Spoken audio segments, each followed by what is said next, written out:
कहानी उन आम घरों की है जहां खाने वाले तो कई, लेकिन कमाने वाला एक मर्द ही होता है। बावजूद इसके उससे उम्मीदें कम नहीं होती।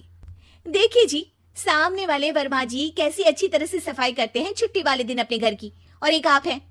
अरे यार, उनके पास कार है, ऑफिस पास में है और हफ्ते में 2 दिन की छुट्टी होती है, तो फर्क तो पड़ता है ना।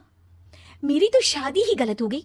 अरे कोई मस्त लड़का मिलता, कमाता भी, घुमाता भी, घर के कामों में भी मदद करता, लेकिन नहीं जी, हमारे वाले को तो कमाने से फुर्सत ही नहीं, और कमाई भी ऐसी कि कोई जरूरत पूरी ही नहीं हो रही है। सुनील बेचारा शीना को देखकर सोचता है कि शीना सही कह रही है। देखने में सुंदर है, घर का सारा काम कर लेती है, उसे तो कोई भी अच्छा लड़का मिल सकता था। क्या सोच रहे हैं? भागने का इरादा तो नहीं है? अरे नहीं मेरी प्यारी बीवी, मैं तो नहीं, पर डर है कि तुम नहीं कहीं भाग जाओ मुझे छोड़कर। शीला सुनील के मुंह से प्यार भरी बात सुनकर मुस्कुराती है।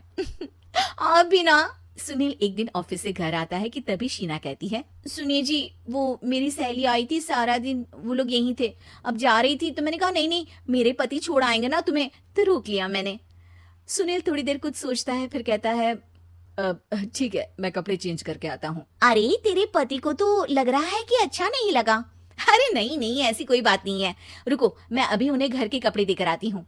शीना अंदर जाती है जहां सुनील पलंग पर लेटा होता है। अरे क्या मजाक है, वो कह रही है कि आपने मुंह बना लिया।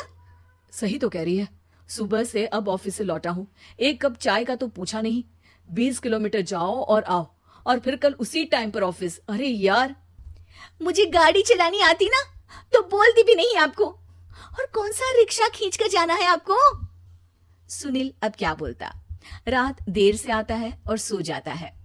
अगले दिन शरीर दर्द हो रहा है। अरे तो मत जाओ ना ऑफिस, चलते हैं ना मार्केट घूमने, फिर पिक्चर देखेंगे और रात में खाना खाकर घर वापस। सुनील जब सारे दिन की थकान वाला शेड्यूल सुनता है तो वो सीधे सीधे ऑफिस के लिए तैयार हो जाता है। अब आए दिन शीना की डिमांड बढ़ती ही चली जाती है और सुनील उसको पूरा भी करता, लेकिन एक दिन, ए जी मेरा भाई आ रहा है, उसे 2 लाख रुपए की जरूरत है। हाँ तो मैं क्या करूँ शीना, मेरे पास इतने रुपए नहीं है। हाँ हाँ पता है नहीं है, लेकिन किसी से लेकर तो दे सकते हो ना। अरे मैं किससे मांगू, मेरे तो जानने में भी कोई नहीं है जिसके पास इतनी बड़ी रकम हो। तभी वहां शीना का भाई शीनू आ जाता है। जीजा जी कैसे हैं आप? अब मैं ठीक हूँ शीनू, अचानक इतनी बड़ी रकम की जरूरत कैसे पड़ गई? अरे जीजा जी, वो बिजनेस शुरू किया ना, तो उसके लिए पैसे की जरूरत है। काफी हो चुका है, थोड़ा पैसा बचता है तो मैंने सोचा आपसे ले लूं।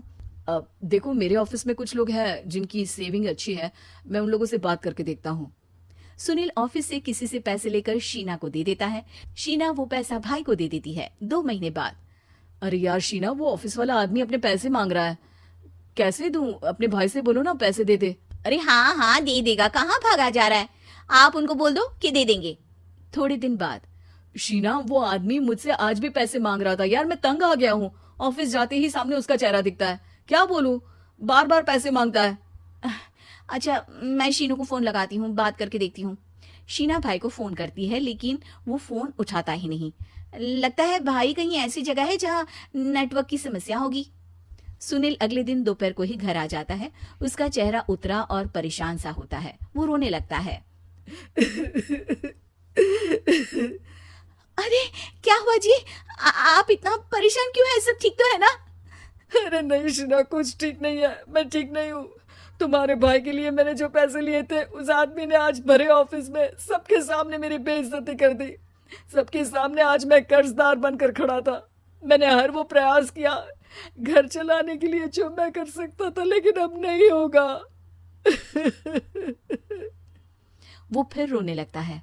अरे आप तो औरतों की तरह रो रहे हैं, मर्द हैं आप। क्यों, आदमी के सीने में दिल नहीं होता, या फिर वो इंसान नहीं मशीन होता है? अरे मैं थक चुका हूँ शीना, तुम समझती क्यों नहीं? मैं भी शारीरिक और मानसिक रूप से थकता हूँ, मैं भी आराम करना चाहता हूँ, सुकून चाहता हूँ। मैं अब कुछ नहीं कर सकता। कुछ नहीं। वो बैठ जाता है। शीना पति को हैरान परेशान देखकर चुप हो जाती है। अगले दिन, सुनिए ये लीजिए 2 लाख रुपए, उस आदमी को दे दीजिए और बोल दीजिए कि आज के बाद किसी को पैसे के लिए बेइज्जत ना करे। सुनील पैसे देखकर राहत की सांस लेता है। अरे शीना, तुमने तो मेरा बहुत बड़ा काम कर दिया, अब मैं शान से ऑफिस जा सकता हूँ। लेकिन ये पैसे आए कहाँ से? ये पैसे मैंने अपने गहनों को गिरवी रख कर लिया है। तुम ठीक रहो, निश्चिंत रहो, मैं बस यही चाहती हूँ। मुझे माफ करना, पर अब मैं समझ चुकी हूँ कि मर्द को भी दर्द होता है।